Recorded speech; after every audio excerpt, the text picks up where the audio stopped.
Welcome back, dear listener, or perhaps welcome for the first time. Tonight, I'll tell you a story that spans Earth and Olympus, mortal and divine, strength and sorrow. A story of a man born between worlds, cursed by gods and forged in suffering. This is the tale of Hercules, the greatest hero Greece would ever know. So settle in. Let the noise of the day drift away. Let your mind follow the candlelight through time and legend. Our story begins not on earth, but in the realm of gods. High above the mortal world, on Mount Olympus, where marble halls touched clouds and immortals walked in eternal light, there ruled Zeus, king of gods, lord of thunder, and father to many. But Zeus had a wandering eye, and his gaze often fell upon mortal women, beautiful and fleeting as spring flowers. Among them was Alcmene, princess of Tiryns, wife of Amphitryon, a woman of remarkable beauty and virtue. Zeus desired her, and being king of gods, he took what he desired. He came to her disguised as her husband, and from that union, in that moment of divine deception, a child was conceived, a child who would carry the blood of gods in mortal veins. But there was another who watched from Olympus, whose eyes burned with something darker than desire. Hera, queen of heaven, wife of Zeus, goddess of marriage, had long suffered her husband's infidelities. Each mortal child, born of his wandering, was a thorn in her heart, a reminder of betrayal. And this child, she sensed, would be different, stronger, greater, more dangerous to her pride. So even before the boy drew his first breath, Hera began to plan his destruction. The child was born in Thebes on a night when stars seemed closer than usual, when the air itself hummed with something ancient and electric. They named him Alcides, after his grandfather. He came into the world screaming, fists clenched, eyes bright with a light that was not quite mortal. His mother held him and felt the weight of destiny in her arms, though she could not name it yet. Beside him lay his half-brother Iphicles, son of Amphitryon, born of purely mortal blood, 2 boys, 2 fates, sleeping side by side in the same cradle. But Hera's hatred was patient, and it waited only until the household slept. In the darkness of that first night, she sent 2 serpents, massive, ancient, their scales gleaming like obsidian in the moonlight that filtered through the windows.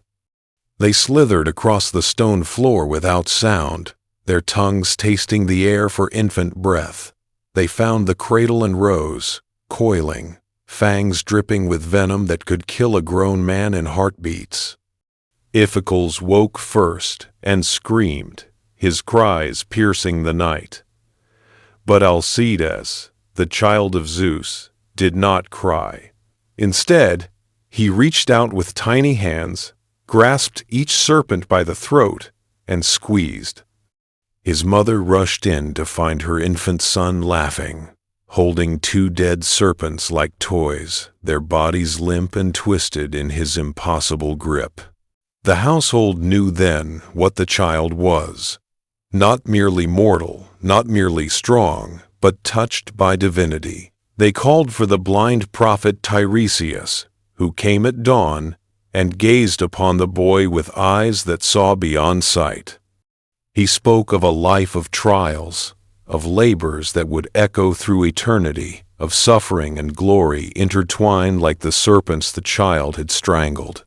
And so the boy was renamed, no longer Alcides, but Heracles, later called Hercules by the Romans. The name meant glory of Hera, a bitter irony, for it was Hera who would make his life a living torment. The years passed, and the boy grew, not like other children, but faster, stronger. towering over boys twice his age by the time he reached 10. His appetite was legendary. He could eat a full-grown ox at a single sitting. His strength was terrifying. Once, in a fit of anger, he struck his music tutor Linus with a lyre and killed him instantly. Though the boy had not meant to cause harm, he simply did not know his own power. His foster father Amphitryon, seeing the danger, sent him away to tend cattle in the mountains, hoping the solitude would temper the wildness in his blood. In the highlands, among the rocks and windswept grass, Hercules became a man. He grew to enormous height, some said 8 feet tall, with shoulders like a bull and arms that could uproot trees. His body was scarred from wrestling lions, his hands calloused from gripping stone. He learned to hunt, to track, to survive. And it was there, on a lonely mountain path, that he first killed the lion of Cithaeron, a beast that had terrorized shepherds for years. He strangled it with his bare hands, just as he had strangled the serpents in his cradle. He wore its skin as a cloak from that day forward, and carried a club hewn from an olive tree, massive and knotted with age. When he returned to Thebes, he was no longer a boy but a warrior, and he proved himself in battle against the minions who had enslaved the city with tribute. Hercules led the charge, and with his club and strength, he broke the enemy lines like waves against stone. The king of Thebes, grateful, gave him his daughter Megara as bride, and for a time Hercules knew peace. He fathered children, 3 sons who laughed and played in the courtyards of their home. He laid down his club and hung his lion skin on the wall. He believed, perhaps, that the prophecies were wrong, that his life could be ordinary, that happiness was possible. But Hera had not forgotten. She had merely been waiting. One evening, as the sun set blood-red over Thebes, the goddess struck. She sent madness upon Hercules, a black fog that descended over his mind like a shroud, twisting his perception, turning love into hatred, family into enemies. In his madness, he saw not his wife and children, but monsters, demons, sent to destroy him, and so he fought them. With the strength of a god and the mind of a beast, he killed them all. His wife, his sons, the people he loved most in all the world. When the madness lifted like morning mist, he stood in the ruins of his home, surrounded by the bodies of his family, their blood on his hands, their silence deafening in his ears. The horror of what he had done shattered him. He wandered into the wilderness, mad with grief, tearing at his flesh, screaming at the gods who had cursed him. Some say he would have killed himself had not Theseus, his cousin, found him and brought him back to the world of men. But the world offered no comfort. Hercules, seeking redemption, traveled to the oracle at Delphi, priestess of Apollo, who sat in her temple, breathing vapors from the earth and speaking the will of the gods. She told him what he already knew in his heart. He must serve, he must atone. And the price would be 12 labors, tasks so dangerous that any one of them would kill a normal man. He was to serve King Eurystheus of Tiryns, a coward of a man, jealous and petty, cousin to Hercules, elevated by Hera's interference to kingship. And from this small, frightened king, Hercules would take orders, perform impossible tasks, and perhaps, if the gods allowed it, find peace. And so the labors began. The first labor was the Nemean lion, a beast whose hide could not be pierced by any weapon. It terrorized the valley of Nemea, killing farmers, devouring livestock, immune to spears and arrows. Hercules tracked it to its cave, a dark mouth in the mountainside where bones littered the entrance like white flowers. He tried his arrows first, then his club. Nothing worked. The lion's skin was invulnerable, blessed or cursed by the gods, so Hercules did what only he could do. He entered the cave, found the beast in the darkness, and strangled it with his bare hands, feeling its ribs crack beneath his grip, its hot breath fading to stillness. He skinned it with its own claws, the only thing sharp enough to cut it, and wore its hide as armor from that day forward. The lion's head became his helmet, its jaws framing his face like a crown of teeth and shadow. The second labor was the Hydra of Lerna, a serpent with 9 heads that grew back 2 for every one severed.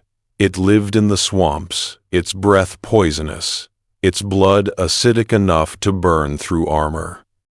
Hercules fought it with his nephew Iolaus at his side, and together they discovered the secret. Each time Hercules cut off a head, Iolaus would cauterize the wound with a burning torch, sealing the neck so no new heads could sprout. They fought until only the immortal head remained, which Hercules buried beneath a massive boulder, trapping it for eternity. He dipped his arrows in the Hydra's blood, making them poisonous, weapons of legend that would never miss and always kill. The third labor was the Ceryneian hind, a golden deer sacred to Artemis, goddess of the hunt. It could outrun arrows and moved like wind through the forests. Hercules pursued it for an entire year, chasing it across mountains and rivers, through snow and summer heat, never resting, never giving up. Finally, he caught it by the Ladon River, careful not to harm it, for to kill a creature sacred to Artemis would bring divine wrath. He carried it back to Eurystheus, who trembled at the sight of it, and then released it back into the wild. The fourth labor was the Erymanthian boar, a massive creature with tusks like spears and a temper like thunder. Hercules chased it into deep snow on Mount Erymanthus, where the boar's legs sank and slowed. He captured it alive, bound it with chains, and brought it to the king. When Eurystheus saw the beast, frothing and wild, he hid inside a bronze jar, cowering like a child. The fifth labor was the Augean stables, home to thousands of divine cattle whose filth had not been cleaned in 30 years. The stench alone could kill a man. Hercules was told to clean it in a single day, an impossible task meant to humiliate him. But Hercules, for all his strength, was also clever. He diverted 2 rivers, the Alpheus and the Peneus, and sent their waters crashing through the stables, washing away decades of filth in hours. When it was done, the stables gleamed, and Hercules stood dry, watching the rivers return to their courses. The sixth labor was the Stymphalian birds, man-eating creatures with bronze beaks and metallic feathers sharp as blades. They nested in the marshes of Stymphalia, darkening the sky when they flew, their droppings poisonous, their cries deafening. Hercules could not reach them in the swamp, so Athena gave him a gift, bronze castanets forged by Hephaestus. He shook them, and the noise startled the birds into flight. As they rose, he shot them down one by one with his poisoned arrows, until the sky was clear and the marsh was silent. The seventh labor took him across the sea to Crete, where the Cretan bull, father of the Minotaur, raged across the island. It was a beast of divine origin, white as sea foam, wild as storm. Hercules wrestled it to the ground, bound its legs, and carried it across the sea on his back, swimming like a titan through the waves. He brought it to Eurystheus, who once again refused to keep it. The bull was released and wandered until it was finally killed by Theseus years later in Marathon. The eighth labor was darker. Hercules was sent to Thrace to capture the mares of Diomedes, horses that fed on human flesh. Their master, King Diomedes, had trained them to crave meat, and he fed them travelers and prisoners. Hercules defeated the king, fed him to his own horses, and once they had tasted their master's blood, the mares grew calm. He led them back, tamed by violence, and delivered them to Eurystheus. The ninth labor sent him far south, to the land of the Amazons, warrior women who worshipped Ares and knew no fear. He was to retrieve the belt of Hippolyta, their queen, a golden girdle given to her by the god of war. At first, she was willing to give it freely, charmed by Hercules' reputation. But Hera, ever watching, spread rumors that Hercules meant to kidnap the queen. The Amazons attacked, and in the chaos, Hercules killed Hippolyta and took the belt from her body. It was one of the labors that haunted him most, for there had been no need for death, only miscommunication and divine spite. The 10th labor took him even farther west, beyond the edge of the known world, to the island of Erythea, where the giant Geryon kept a herd of red cattle guarded by a two-headed dog and a herdsman. Hercules killed them all, the dog, the herdsman, and finally Geryon himself, a creature with 3 bodies fused at the waist. The journey back took months, driving the cattle across mountains, deserts, and rivers. Along the way, he passed through the strait that would later be named for him, and he raised 2 pillars, one on each side, marking the furthest point of the world. The Pillars of Hercules, standing still at the edge of the Mediterranean, where the ocean meets the end of Earth. The 11th labor was the most dangerous yet. He was sent to the underworld itself to capture Cerberus, the 3-headed hound that guarded the gates of Hades. No mortal had ever returned from such a journey. Hercules descended into the darkness, past the river Styx, past the fields of Asphodel, where the dead wandered without memory. He met Hades, Lord of the Dead, who agreed to let him take Cerberus, but only if he could subdue the beast without weapons. Hercules wrestled the hound with his bare hands, choking it until it submitted, its 3 heads whimpering in defeat. He dragged it to the surface, brought it before Eurystheus, who shrieked and begged him to return it immediately. Hercules complied, leading the beast back into shadow, back to the gates it would guard forever.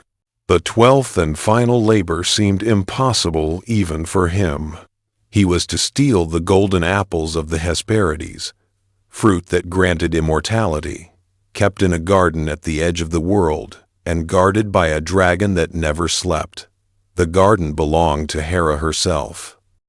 To reach it, Hercules had to trick the Titan Atlas, who held the sky on his shoulders. He offered to hold the sky if Atlas would retrieve the apples. Atlas agreed, eager for even a moment's rest from his eternal burden. Hercules took the weight of the heavens on his shoulders, and Atlas walked free. When the Titan returned with the apples, he refused to take the sky back, seeing freedom at last. But Hercules, ever clever, asked Atlas to hold the sky just for a moment while he adjusted his cloak. Atlas, foolish with joy, agreed, and the moment he took the weight, Hercules grabbed the apples and walked away, leaving the Titan cursing in the distance. The labors were complete. 12 impossible tasks, 12 victories torn from the jaws of death. Hercules returned to Eurystheus, free at last, his debt paid. But freedom, he would learn, was not the same as peace. He remarried, taking Deianira as his wife, and for a time he tried once more to live as other men lived. But fate had one final cruelty waiting. A centaur named Nessus tried to assault Deianira while carrying her across a river. Hercules shot him with a poisoned arrow, and as the centaur died, he gave Deianira a gift, his blood-soaked cloak, telling her it was a love charm, that if Hercules ever strayed, she need only give him the cloak, and his love would return. It was a lie, a final act of revenge. Years later, when Deianira feared her husband's attention had wandered, she gave him the cloak. The moment he put it on, the Hydra's poison, still living in Nessus's blood, began to burn. It seared his flesh, melting skin and muscle, agony beyond imagining. He tried to tear it off, but it clung to him like a second skin. The pain was so great that even Hercules, who had strangled God's monsters and held the sky, could not endure it. He built a funeral pyre on Mount Oeta, climbed atop it, and lay down among the wood. He asked for fire, and finally, a passing shepherd lit the pyre. The flames rose high, and as they consumed his mortal body, the divine part of him, the blood of Zeus, ascended. The smoke carried him upward, past the clouds, past the stars, to Olympus itself. There, his father welcomed him. Hera, at last, relented, her hatred exhausted.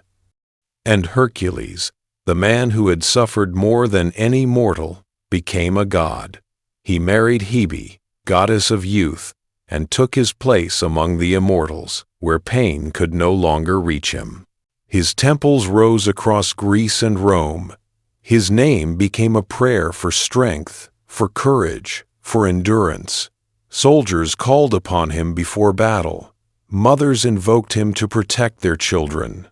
His image was carved in marble, painted on vases, woven into tapestries. The man who had been cursed by a goddess, who had killed his own family, who had labored and suffered and died in agony, became the greatest hero the ancient world would ever know.